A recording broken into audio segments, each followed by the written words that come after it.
And sejarawan percaya yang Maharaja Sri Indra Varman ni adalah orang Melayu pertama masuk Islam dalam sejarah Nusantara. So bila aku habis baca bab ni, aku terfikir, adakah kerajaan Kesultanan Melayu Melaka ni sebenarnya jauh lebih advance daripada apa yang kita tahu? Mesti korang tertanya-tanya kan?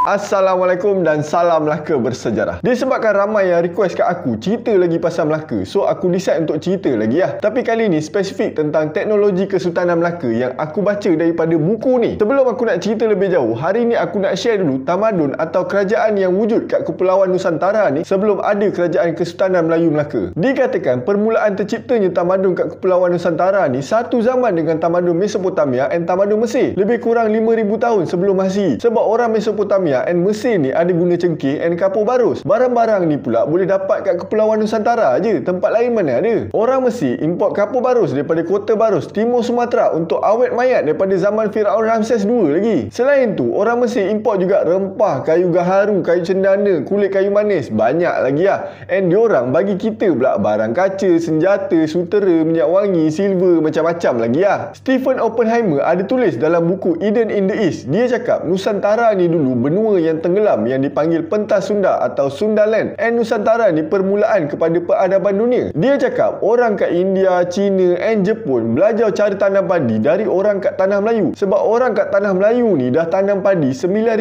tahun dulu lagi. So ini antara bukti-bukti yang tamadun kat kepulauan kita ni sebenarnya dah lama ada, sebab kedudukan kita strategik, center antara jalan timur tengah and timur jauh. Lepas tu terlindung daripada angin taufan, penuh dengan herba, rempah, sumber asli, apa lagi yang korang nak?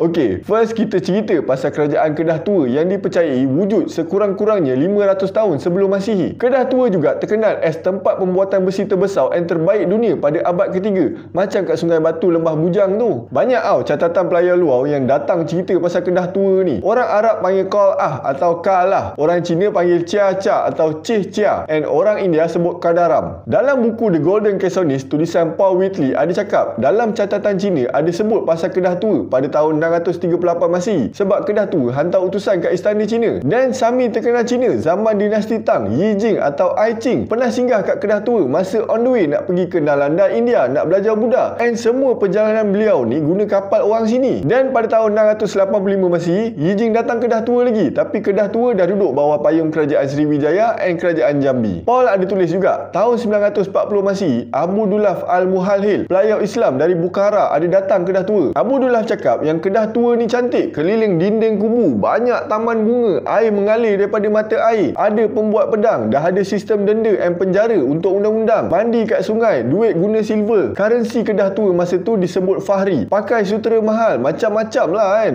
Next kita cerita pasal kerajaan Chitu, atau mengikut catatan Cina nama penuhnya Chitu Goji, yang bermaksud sebahagian besarnya tanah berwarna merah. Masa kerajaan Sui hantar utusan pada tahun 607 sampai 610 Masihi, Chitu ni digambarkan 100 hari perjalanan dari China lalu laut, and ramai yang debat lokasi Chitu ni, tapi lokasi yang paling sesuai mengikut semua catatan yang ada kat area hulu Sungai Kelantan. Kenapa pilih Sungai Kelantan? Sebab Sungai Kelantan ni laluan air utama, kapal kecil dan sederhana boleh lalu, and laluan utama nak pergi Lombong Emas kat Kelantan dan Pahang. Area hulu Kelantan ni dikatakan dah ada penempatan selama 10,000 tahun berdasarkan penemuan kubur kat Gua Cawas. Ada kepingan orang bayar nazak dan korban kat Buddha Mahayana yang mungkin dari zaman Sriwijaya, tapi sampai sekarang tak ada lagi bukti nak kata situ lokasi kerajaan Chitu. Ikut catatan Cina, kerajaan ni diperintah oleh family Chu Dan. Li Fo Duosa jadi raja selama 16 tahun lepas ayahnya letak jawatan sebab nak berdakwah ajaran Buddha kat seluruh dunia. Istana Chitu ni digambarkan ada 3 pintu gerbang, dan jarak antara satu pintu gerbang ke satu pintu gerbang ni lebih daripada 100 langkah. Pengawal yang jaga pintu gerbang ni wanita yang pakai baju raksasa dan bersenjata.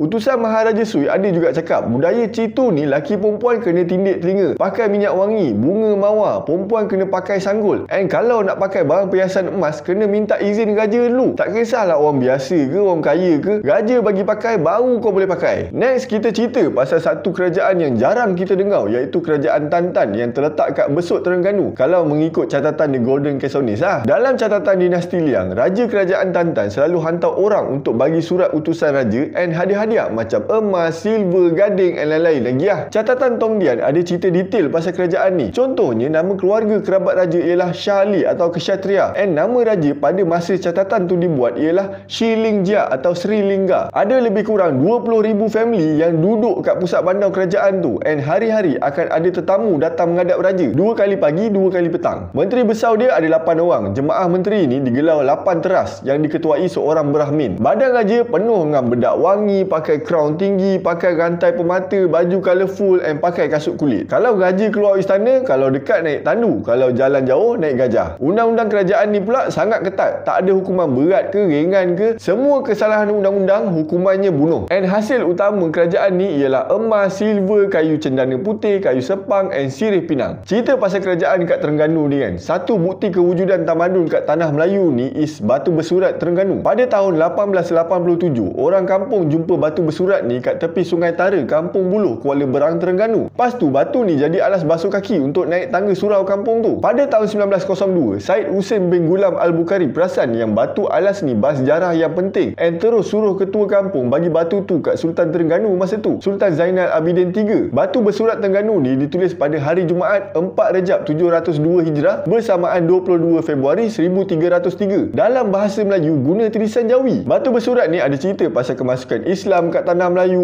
wujudnya kerajaan Islam Terengganu sebelum wujudnya Kesultanan Melayu Melaka, and kepandaian orang Melayu dalam bidang perundangan Islam, ilmu matematik, ilmu falak, ilmu geografi, and lain-lain lagi ilmu lah. Sayangnya part atas batu tu dah patah, so tak dapat nak baca full tulisan kat batu bersurat ni, tapi dah membuktikan Melayu and Islam ni dah lama dah ada kat Nusantara ni. Next kita cerita pasal satu kerajaan yang aku rasa korang mesti pernah dengar punya, iaitu Kerajaan Sriwijaya. Kerajaan Sriwijaya ni berada kat puncak masa zaman dinasti Sailendra pada abad ke-8 bawah pemerintahan Raja Dharanendra, merangkumi Pulau Jawa, Sumatera, Indochina, and semenanjung tanah Melayu termasuk Kedah Tua bawah naungan Sriwijaya. Banyak bukti kehebatan teknologi Kerajaan Sriwijaya ni, and yang paling kita kenal Candi Borobudur. Candi Borobudur yang start dibina sekitar 775 Masihi and siap pada 825 Masihi ni jadi lambang kehebatan teknologi pembinaan Kerajaan Sriwijaya ni, sebab dah tahu bina bangunan guna batu. Kat dinding-dinding candi tu ada ukiran aktiviti orang zaman tu yang menunjukkan diorang ni dah maju dah. Candi Borobudur ni bukan buat sekadar nak jadi tempat ibadah Buddha je, tapi jadi pusat pengajian Buddha yang paling hebat kat Asia Tenggara ni, sebab sampai hari ni dia kekal jadi candi Buddha paling besar kat dunia. Kerajaan Sriwijaya ada bina juga terusan yang panjang and kekal sampai sekarang kat Palembang and Muaro Jambi. Raja Sriwijaya awal-awal lagi dah ada connection dengan kerajaan Islam start zaman pemerintahan Khalifah Muawiyah bin Abu Sufyan. Mengikut buku kitab Al-Hayawan tulisan Amru bin Bahru Al-Jahiz, beliau tulis yang Al-Haytham bin Adi meriwayatkan dari Abu Yaqub Al-Takafi dari Abdul Malik bin Umair yang beliau ada nampak surat dari raja yang bernama Lokita Varman, raja dari kerajaan timur, kat ofis Khalifah Muawiyah bin Abu Sufyan. Seorang sarjana Andalusia yang bernama Ibnu Abdul Rabih ada tulis dalam buku Al-Iq Al-Farid, ada seorang maharaja dari wilayah Hind yang utuskan surat pada Khalifah Umar bin Abdul Aziz. Profesor Fatimi cakap yang wilayah Hind dalam surat tu ialah Sriwijaya, and yang hantar surat tu ialah Sri Indra Varman, Raja Sriwijaya masa zaman tu. Sebabnya masa zaman tu orang Arab panggil wilayah Nusantara ni Aqsal Hind yang bermaksud India yang jauh. Wilayah campur iaitu Vietnam and Kemboja pula dipanggil Hindi Siniah. Hindi Siniah ni lah asalnya perkataan kepada Indochina. Bukti yang menunjukkan surat tu dari Sriwijaya bukan India, sebab dalam surat tu ada cerita pasal Kapur Barus, and Kapur Barus datang dari Sumatera. And kat India, Islam dah disebarkan pada zaman Khalifah Al-Walid melalui Panglima Muhammad bin Qasim. Zaman Khalifah Umar bin Abdul Aziz pula, Islam dah pun tersebar luas kat India, tapi kat Nusantara tak sampai lagi. So Maharaja Indra Varman hantar surat minta Khalifah Umar bin Abdul Aziz hantar utusan untuk ajar orang Melayu tentang agama Islam. And sejarawan percaya yang Maharaja Sri Indra Varman ni adalah orang Melayu pertama masuk Islam dalam sejarah Nusantara. Surat ni dikatakan masih disimpan kat muzium kat Madrid, Spanyol. Tapi asal surat sejarah Melayu tapi Spanyol pula yang simpan. Bagilah balik kan. Apa?